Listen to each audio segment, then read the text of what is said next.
হাতুড়ি থাকতো, হ্যামার, সে বন্দিকে অ্যারেস্ট করার পর যেটাকে মেরে ফেলার ডিসিশন হতো ওখানে বাড়ি দিয়ে মাথায় মেরে ফেলতো, তারপরে লাস্টটা ডিসপোজালের জন্য হয়তো নদীতে দিত অথবা রেল লাইনে দিত। কাউকে মারা হতো ইনজেকশন পুশ করে, সেই ইনজেকশন পুশ করে তখনই মেরে ফেলা হতো, এবং কাউকে মারা হতো ইনজেকশন দেওয়ার পরে মরে নাই তখন পলিথিন পেঁচিয়ে দিত মুখে যাতে শ্বাস নিতে না পারে। এগুলো ছিল এক্সিকিউশনের পদ্ধতি। আমরা এই তদন্ত যখন গুমের তদন্তগুলো আমরা করতে গিয়েছি, সেই যে যন্ত্রপাতিগুলো এগুলো আবিষ্কৃত হয়েছে, যন্ত্রপাতিগুলো ধ্বংস করে এক জায়গায় ফেলা হয়েছে, সেখান থেকে আবিষ্কার করা হয়েছে, এবং স্টিল ইনভেস্টিগেশন ইজ গোয়িং। এই যে প্রক্রিয়া, তাদের শাসনামলের যে মানুষের সাথে তাদের আচরণ, তারা যে একটা গ্যাং অফ ক্রিমিনালস, এইটা প্রমাণ করার জন্য এই পটভূমি এই ট্রাইব্যুনালের কাছে অসম্ভব গুরুত্বপূর্ণ। সেজন্য আমরা এটা তুলে ধরছি গত 15 বছরে কি ধরনের শাসন বাংলাদেশে প্রতিষ্ঠিত ছিল, কেন তারা 2024-এ এসে নিরস্ত্র সিভিলিয়ানের এগেনস্টে এইভাবে ঝাঁপিয়ে পড়লো with all forces, helicopter, drone, lethal weapons, submachine গান, রাইফেল।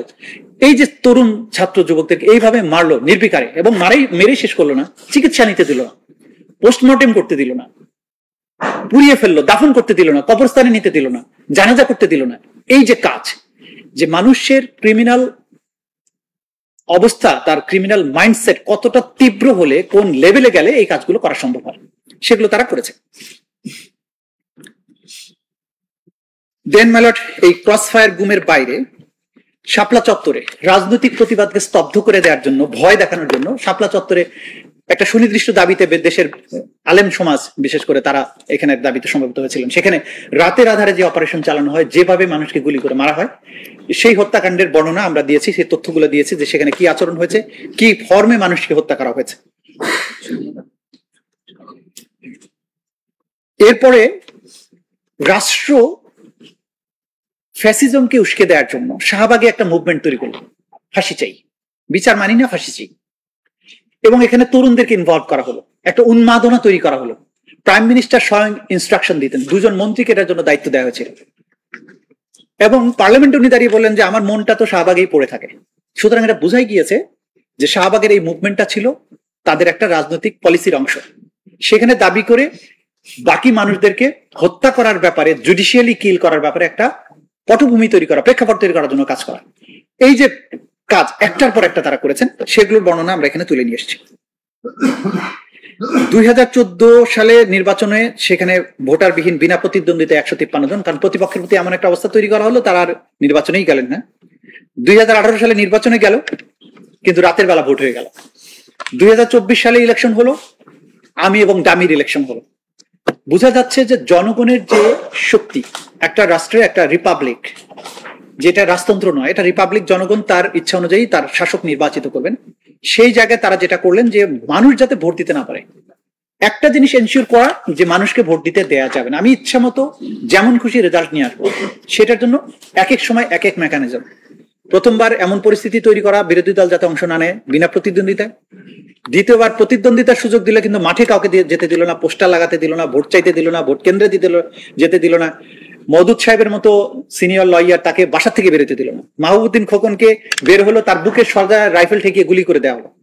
সারা দেশে এরকম ঘটনা হলো, ফলে একতরফা ইলেকশন হলো রাতের বেলায়, রাত 12টার মধ্যে ভোট গ্রহণ শেষ। এটা গোটা দুনিয়া ব্যাপী। 2024 সালে এসে তারা, আমি আর মামু, এইভাবে ইলেকশন করলো। তার দলের থেকে 5 জন ক্যান্ডিডেটকে দাঁড় করানো হলো এবং সেভাবে ক্ষমতা আবারও কক্ষিগত করা হলো। এবং সেখানে আরেকটা অন্যায় করা হলো, একটা পার্লামেন্ট বলবৎ থাকা অবস্থায় আরেকটা পার্লামেন্টকে তারা শপথ প্রদান করলো, যেটা কনস্টিটিউশনের সরাসরি violation.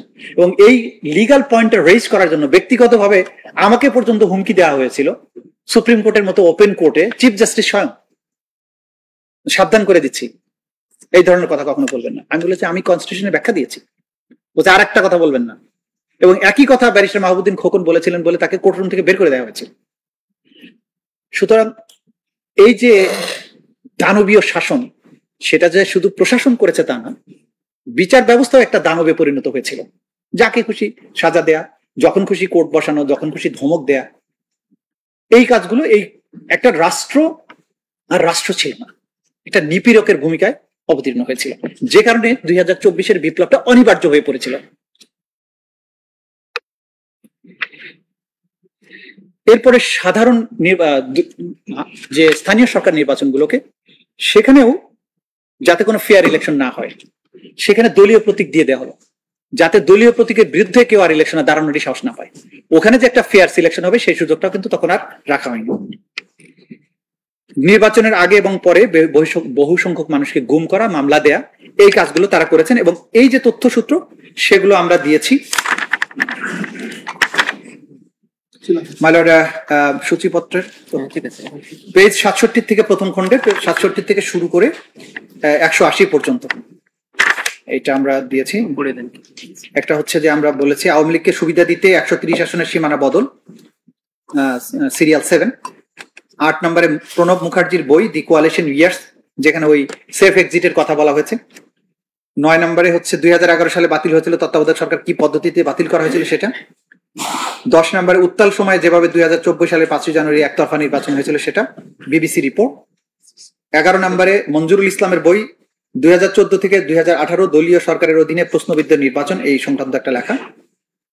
Journal of the democracy 25, এটা আলী রিয়াজের লেখা, shifting the Tides in south Asia, বাংলাদেশের ফেইল্ড ইলেকশন, এটা 108 থেকে 121 পেজ পর্যন্ত।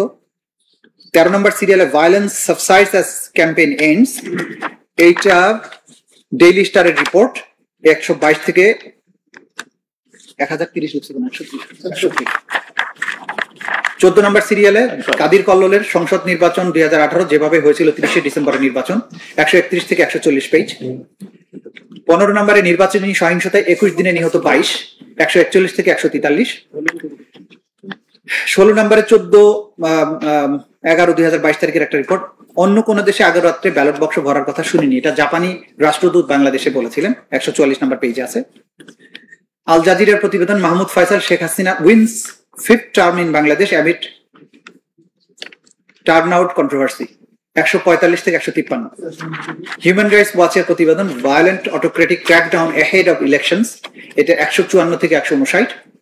হিউম্যান রাইটস ওয়াচের আরেকটা প্রতিবেদন, repression security force abuses discredit elections, 160 থেকে 161।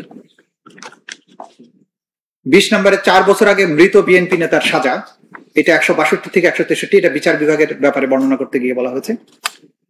21 নম্বরে 2014 থেকে 2018 দলীয় সরকারের অধীনে প্রশ্নবিদ্ধ নির্বাচন। 22 নম্বরে বিদেশি গণমাধ্যমে বাংলাদেশের ভোট, 169 থেকে 171। 23 নম্বরে মুক্ত বাতাসেও স্বস্তি মিলছে না নেতাকর্মীদের, 172 থেকে 175। 24 নম্বরে পুলিশ সদস্যদের সাক্ষ্য নিয়ে বিএনপি নেতাকর্মীদের সাজা, দৈনিক যুগান্তরের প্রতিবেদন, 176 থেকে 178। 25 নম্বরে নির্বাচনে ভোটের হার, সিইসি প্রথমে বললেন 28, পরে বললেন 40%, 179 থেকে 180 পেজ।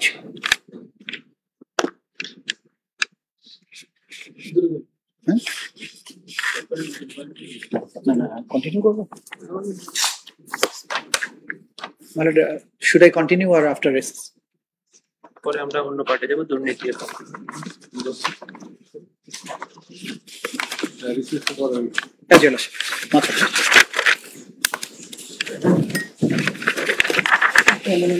এই বইগুলা